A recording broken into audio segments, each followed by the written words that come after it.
Welcome. And we're tuned in to another edition of Homage Speaks, where homage is due, homage is paid. And we got to pay homage to the Georgia Bulldogs right now, overcoming adversity and taking care of business against the Oklahoma Sooners. Make no mistake about it, I tell Courtney this all the time. Nobody knows coaching matters until it matters, and coaching always matters. Oklahoma lost this game more so than Georgia won this game. You got to pay extreme homage to Georgia for going in halftime, making halftime adjustments, because the first half we could not stop anything from the run to the pass. Oklahoma did what they wanted to do when they wanted to do it, but Kirby Smart is a Nick Saban disciple. Every national championship Nick Saban has, Kirby Smart was on the staff, and he went from Kirby dumb to Kirby Smart real quick, and he made things and he made adjustments. But as I was saying, that during the actual game, having conversations with people who was at the house watching the game with me, Georgia had to do things. They was overcoaching themselves in my perspective. They was trying to force Oklahoma to do things that they normally don't do. When that's not how you're going to beat a team, you're going to have to stop them from doing what they do. Don't force Oklahoma into any traps or anything. Just shut down what they do. They was elected not to kick the ball deep. Joe Klatt, Fox Sports Analysis, I told my man Will Henderson last night, Georgia needs to kick the ball to the guys and change the field position. Oklahoma was getting the ball roughly at about the 35 to 40-yard line, marching the ball down the field 65, 60 yards. That's 3-4 first downs, and we're in the zone. When we started to kick the ball deep, that went from an average of 35 yards to starting at the 17-yard line. That changes the whole dynamic of the play calling. Also, Georgia did what I thought that they should do. When you're playing against a prolific quarterback that's such as he, you got to do what you do to Tom Brady to a certain extent. You have to go mix up man and zone, but your zone need to look like man and vice versa.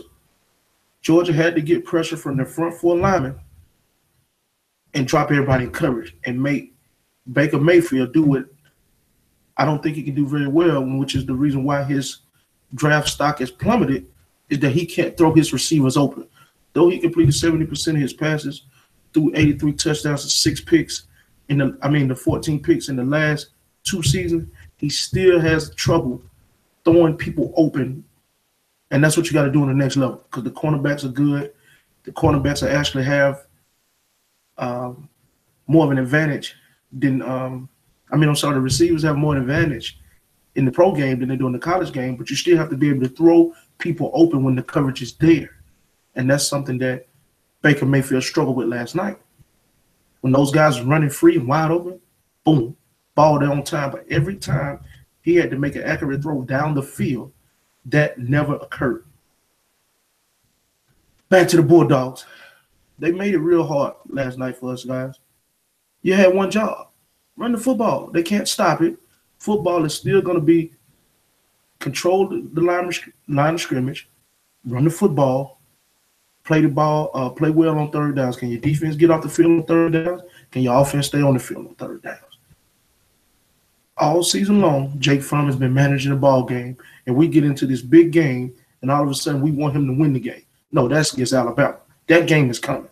But we're talking about this particular game right here. He had one job and one job only, and that was to hand the ball off to Sonny Michel, Swift, and Nick Chubb.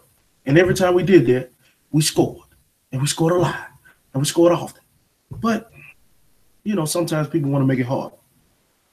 Oklahoma and their coaching staff, I don't know what y'all did in the second half, but you took your foot off the gas, and I don't know why. You elected to try to get out of the game instead of keep the pressure on. Y'all bailed us out with that tactic. You were supposed to remain aggressive. You got the Heisman Trophy winner, the best player in the country on your team, and you took the ball out of his hands several times. You're running reverses. You're running speed sweeps. You're running plays that do not need to be ran in those type of situations. You gave a guy in big-time action a carry we ain't have but 2 carries prior to that carry all season. What is that about? Come on, coaches. Y'all got to do a better job of putting your players in the best position to win because y'all failed them in that aspect. The election to kick the ball before the half, that was a terrible decision. Shout out to Georgia's special team for making that play and catching that ball right there. But that was a big play. We was able to get a field goal out of that. That was a game-changing play. We went from a 3-possession game to a 2-possession game real quick. Also, halftime stopped the bleeding that gave Nick Kirby Smart and his coaching staff time to reload, regroup, and to figure out what they needed to do to stop the attack. And the play was simple. Put the game in the hands of the top linebacker in the country, Raekwon Smith. Put the ball game in his hands and allow him to be free, roam, and make plays. Also, they did a good job of keeping everything in front of him. If they run a 6-yard pass, they catch the ball, make the tackle. That's simple football. That's great defensive football. We're going to dictate what we want you to do. We're going to give you a 5-yard pass. Good offense is going to take the 5-yard pass. But guess what? It won't be no yards after the catch, after you catch that football.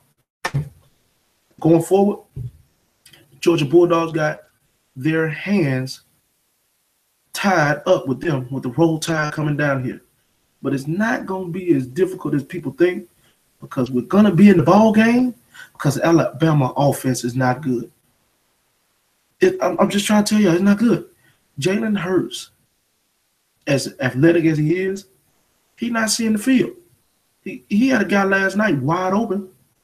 He had to roll to the right, get pressured by 2 people, which was bad defense on Clemson because you got out of position, same way Raekwon got out of position down in the goal line. And you gave up a touchdown that didn't necessarily have to happen. Georgia would be in the game if they can establish their run game. Jake Fromm make good enough plays out of play action. Find number 29 for Alabama and stay away from him. The boy is a ball player. You're going to do 2 things. You're either going to respect him enough to stay away from him, or you're going to respect him enough and go at it. But if you go at him, you need to go at him respectfully. You cut the head of the snake, the rest of the team going to fall. I think Alabama is a great football team, not as deep as they normally are in every position. They don't have 3 or 4 running backs this time. They don't have 7 D linemen this time. But the people that they are playing, they are some studs.